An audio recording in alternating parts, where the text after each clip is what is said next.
Welcome to today's lesson. Today we're going to be talking about expectation, variance, and standard deviation for the binomial distribution. I hope you enjoyed today's lesson. Now let's talk about the expectation or the long run average or mean of a discrete random variable with a binomial distribution, the mode of such a number, and the variance. If the discrete random variable x, that's capital X, is such that x is distributed binomially with number of trials n and p is the probability of success, then the expected value is simply multiply these two given numbers together, np. Can you remember that? Yes, it's just a matter of studying and making sure you know that it's np. The mode is the value with the highest probability. And what is variance? Well, we learned more complicated formulas earlier, but it's sigma squared, and it's simply npq. Or if you wanted, you could call this np. We know that q is 1 minus p, so you could do 1 minus p. Either way, what's most important is you know that the expected value, also interpreted as a long-run average, is n times p, and that the variance, we know that the square root of variance, of course, is standard deviation, and that's simply found by doing npq, and q is 1 minus p, so you could think of it as np, 1 minus p. A fair die is rolled 6 times. If the discrete random variable x denotes the number of 4s obtained, find the expected value of x. Well, first we have to identify this as a binomial problem.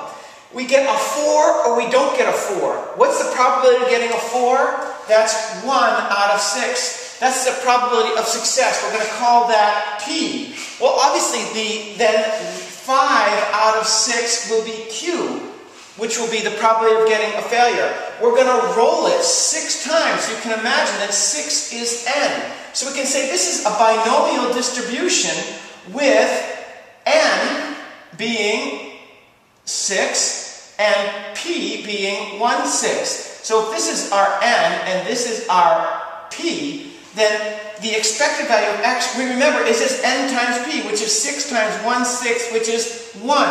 Our expected value is 1/4 out of 6 times. What's the standard deviation? Well, we know the standard deviation is the square root of variance. Well, the square root of variance, what's variance here? It's npq, which is the number of trials, which is 6, the probability of success, which is 1/6, the probability of failure is 5/6. I'm going to multiply all of these together. 6 times 1/6 is 1 times 5/6. I get the square root of 5/6 for my standard deviation. Remember, with the binomial distribution, the mode is the one that has the greatest probability. What we saw, we're asked to roll a die 6 times and count the number of 4s. If we get a 4, that's a success. If we don't get a 4, that's a failure. So we have a binomial distribution with trials n6, probability of success p 1/6.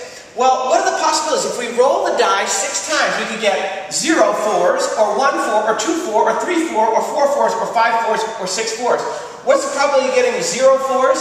6c0, 1/6 to the 0, 5/6 to the 6. 1/6 is your probability of success. 5/6 is your probability of failure. That works out to 0.335. What's the probability of, if you roll it 6 times, what's the probability of getting 1 4?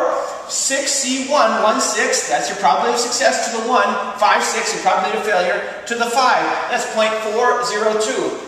Getting 2 4s, getting 3 4s, you can see the probability decreases all the way down to a super small number, 2.14 times 10 to the negative 5, for getting 6 out of 6 4s. You roll 6 times and you draw 6 4s in a row. Well, your greatest probability is here, so your mode is the most frequent.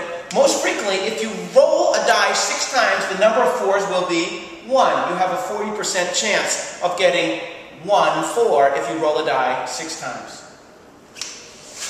Here's a problem that becomes very easy if you know your formulas. We have a binomial distribution of the discrete random variable x with number of trials and probability of success.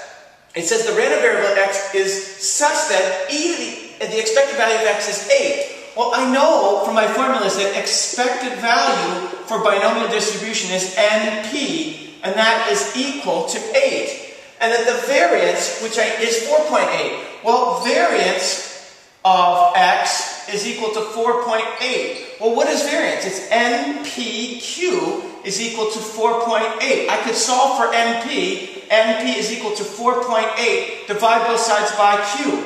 And I've got this statement. NP is equal to 4.8 over Q, and NP is equal to 8. Well, I can set the NP's equal to each other, and that would allow me to make this statement. 8 is equal to 4.8 divided by Q.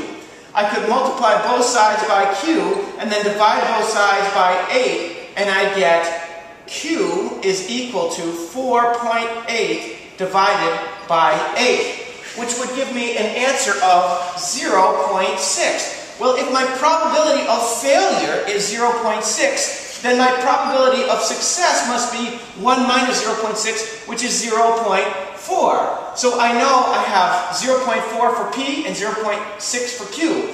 Well, what if I know that N times P is equal to 8, and I know that N is 0.4, I'm sorry, P is 0.4 times N is equal to 8. I can divide both sides by 0.4, and I get N is equal to 20. So now I know this is my Q is 0.6, and my P is 0.4, and my N is 20, and they want me to find the probability that X is 3. Well, I know that my formula is NCX P to the X Q to the N minus X. All I have to do is plug and chug now. 20C, I know I'm going to be interested in 3 successes. My probability of success is 0.4 to the 3. Whatever's there goes there. 0.6 to the 20 minus 3 is 17. And when I work that problem out, I get 0.0123 with 3 significant figures.